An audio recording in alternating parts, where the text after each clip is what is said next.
This is 60,000. I'm Darren. This episode is entitled Sunset. It was sometime in 2008, I think. On a train from Guildford to Bournemouth, changing at Southampton, I imagine. The weather was warm, which meant summer, which meant it hadn't yet been my birthday.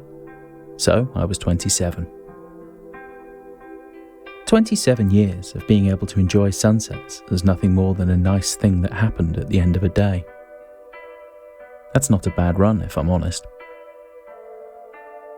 The day had been a good one. A somewhat impromptu meeting with a Facebook friend who I'd never met in person. Jumped on a train to Guildford, met him at the station, and we had a fine afternoon in a pub garden with a few of his friends. There's a strong likelihood that, had I actually held a driving licence then, I wouldn't have been able to drive home, though it must be stressed I wasn't drunk, merely joyous. The kind of joy you get when you've had just the right amount of booze. You're not woozy or aggressive, just enthusiastic. It's what I always aim for when I have a drink, but it's a balancing act. Hit it too hard and you breeze through into drunk, too slow and you're bloated and tired. And so, day spent, goodbyes offered, new friends added on Facebook, I strolled back to the station where my train was probably awaiting me, ready to whisper me home to my bed. I had a window seat at a table. My laptop open, listening to music, probably writing something edgy to post on my blog. I was a dickhead then, as we are wont to be in our 20s and 30s. I've yet to make a decision on how I am in my 40s. It's only been 3 months. The music was probably 65 Days of Static, brand new, Coheed and Cambria, or something along those lines. Fast, loud, epic.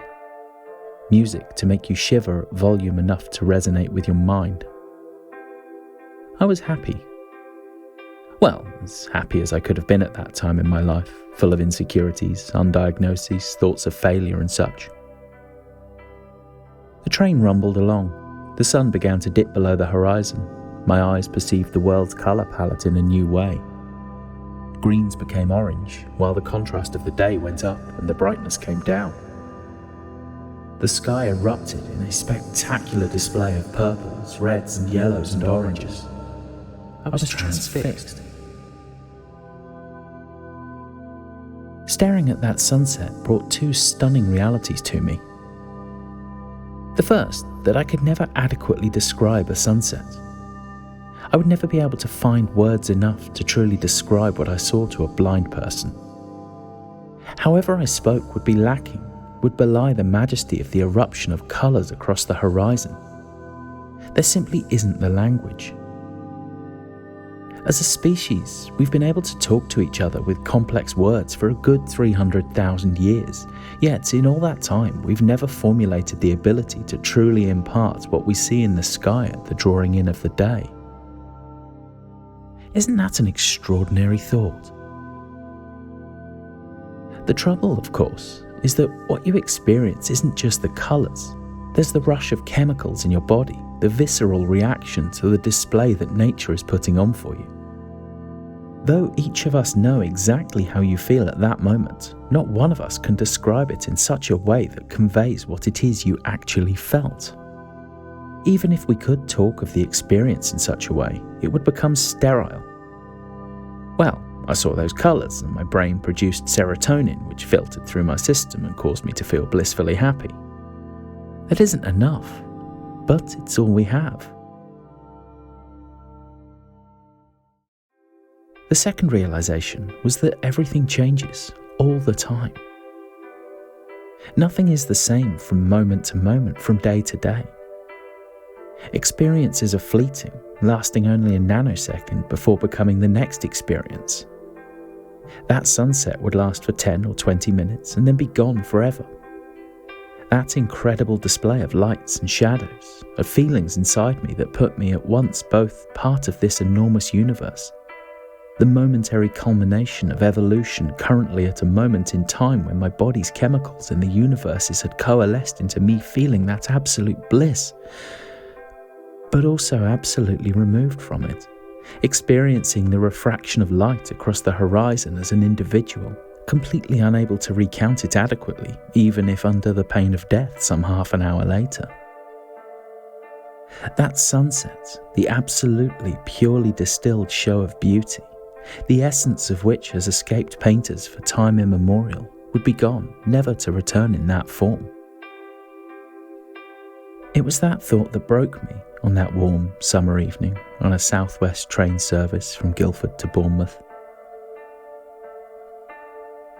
As the light filtered away to be replaced by the royal blue of a rapidly darkening sky, as that blue in turn gave way to black, studded with pinpoints of starlight, light so impossibly distant that our tiny minds can't possibly fathom the distance it must travel to reach us. I looked away from the window, back to my laptop. Staring at the screen, I saw nothing. The music in my ears was still playing, but going unnoticed. It's been some 12 years nearly since that evening, and I've never really come to terms with it. In fact, with every year that passes more quickly than the previous, it gets a little harder to bear. Spring arrives, bringing with it warm sunlight, an explosion of colour and a noisy profusion of birdsong. But all too soon that spring turns to summer, turns to autumn, turns to the dead, cold dark of winter, and I'm another year older. Another year of goals going unmet, dreams going unrealised. Another year of chances slipped away. Have you ever seen a sunset so beautiful, so majestic, so stunningly magnificent in its colour and range that it broke your mind clean in half as it disappeared, as fleetingly as a bird passing overhead?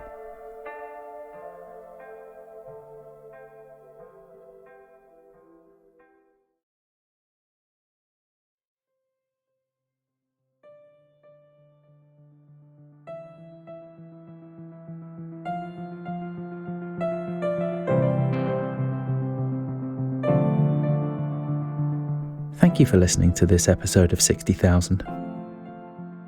I won't lie, the ending of this one was difficult for me. I wrote the last part, then just sat staring at my iPad, broken and new. But it felt good to write, and feels good to have come the closest I could fully get to describing what's been in my head these past dozen years. So perhaps it was worth it. Well, if you like what you hear, then there are now a selection of ways in which you can help to support what I do.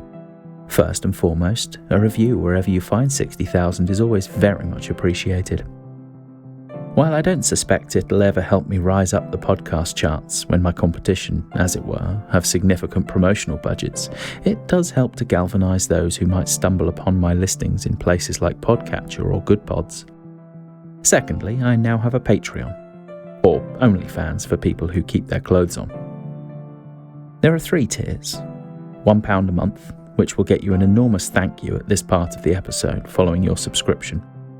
£5, which will get you a thanks and access to a secret feed onto which I will upload other, more esoteric bits. Think poetry, audiobooks, little added bonuses and the like. And £10 a month, for which I will also record, well, anything you want me to, really. Within reason, of course. I'm not reading you the entire Wheel of Time series for £10 a month. At the time of writing this, my Patreon is quite new, so I'd like to thank with all of my heart Dave Bradshaw and Kat Shearer. There is also some merch available on Redbubble. Mugs, t-shirts, face masks and the like, all featuring the 60,000 logo in a tasteful position for all to enjoy. Links will be in the episode blurb and also spread about on my Twitter feed, which can be found at 60kpod. Same on Instagram. I have no Facebook presence because, well, no.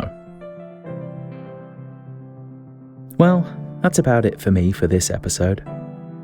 I hope your 2021 has been reasonable so far. Depending on how long it takes for me to record, edit and upload this, the US could well have a new guy in charge, and the world may begin to feel a little more level, and that can only be a good thing. So, until next time, this has been 60,000. I've been Darren. And remember, look after your mind and the rest will fall into place.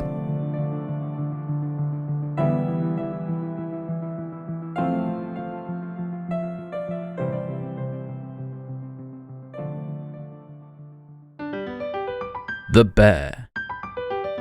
Roar!